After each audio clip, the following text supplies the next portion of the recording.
Thank you. Sri Deleshwar Kamath. Deleshwar Kamath.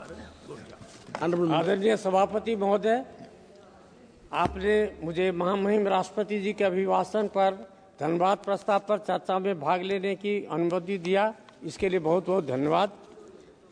महोदय, माननीय प्रधानमंत्री जी का यह तीसरा कार्यकाल चल रहा है। देश आर्थिक प्रगति के पथ पर आगे बढ़ रहा है। जल्द ही भारत विश्व की तीसरी अर्थव्यवस्था बनने वाला है। यह माननीय प्रधानमंत्री जी का संकल्प है। इसी संकल्प को पूरा करने के लक्ष्य के प्रारूप को महामहिम राष्ट्रपति महोदया अपने अभिभाषण में देश के सामने रखी है।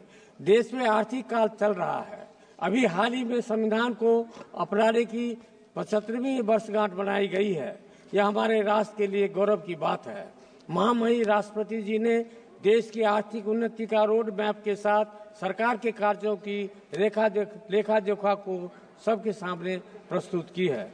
आज सरकार का मूल मंत्र सबका साथ, सबका विकास, सबका विश्वास और सबका प्रयास परिलक्षित होता प्रतीत हो रहा है।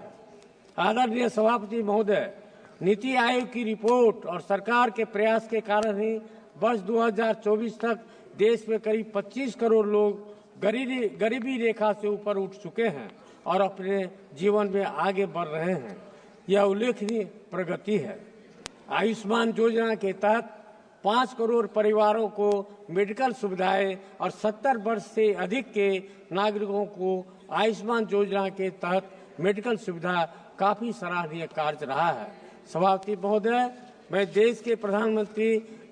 हमारे देश के प्रधानमंत्री ग्राम सड़क योजना का चौथा चरण प्रारंभ हो चुका है। इसके तहत देश के कोने कोने से सुदूर ग्रामीण इलाकों को सड़कों के द्वारा जोड़ने का काम लगभग पूरा होता जा रहा है। यह देश के विकास में अहम योगदान देने का काम किया है। विश्व स्तर पर भारत का साख बढ़ता जा रहा है। माननीय प्रधानमंत्री जी विश्व के अति लोकप्रिय नेता की सूची में अग्रणी पंक्ति में आ गए हैं। यह हमारे लिए और हमारे देश की जनता के लिए अति उत्साहित करने वाला क्षण है। सभापति महोदय, सरकार की एक महत्वपूर्ण योजना का मैं जिक्र करना चाहता हूं। सरकार देश के अत्यंत पिछड़े इलाकों में आकांक्षी जिला योजना कार्यक्रम चला रही है। इससे देश में 112 जिलों को लिया गया है और मेरे राज्य बिहार में 13 जिलों को शामिल किया गया है। इसे बढ़ाकर बिहार के सभी 38 जिलों को शामिल करने की आवश्यकता है। सरकार द्वारा 500 ब्लॉकों को आकांक्षी योजना में शामिल किया गया है, जिसमें से बिहार में 61 ब्लॉकों को शामिल किया गया है। इस कार्यकाल से पिछड़े इलाकों के स्वास्थ्य, पोषण, कृषि, सामाजिक विकास और शिक्षा के क्षेत्रों में विभिन्न मापदंडों उल्लेखनीय प्रगति हुई है।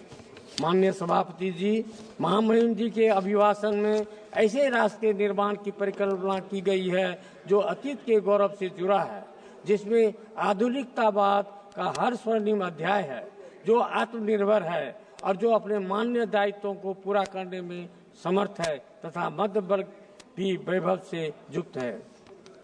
माननीय सभापति जी, भारत के यशस्वी प्रधानमंत्री आदरणीय श्री नरेंद्र मोदी जी के दूरदर्शी एवं प्रगतिशील आर्थिक नीतियां एवं योजनाओं जो समाज के अंतिम व्यक्ति के साथ सभी वर्गों को समानांतर एवं सार्थक लाभान्वित करती है, इसके लिए मैं आदरणीय प्रधानमंत्री जी का हृदय से हार्दिक अभिनंदन और आभार व्यक्त करता हूं।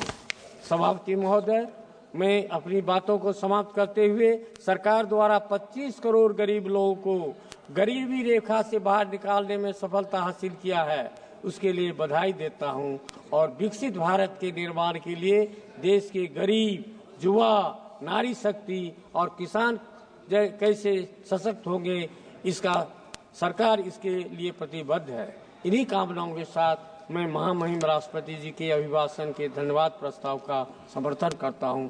धन्यवाद। Thank you. Honourable member Arvind स्वांत।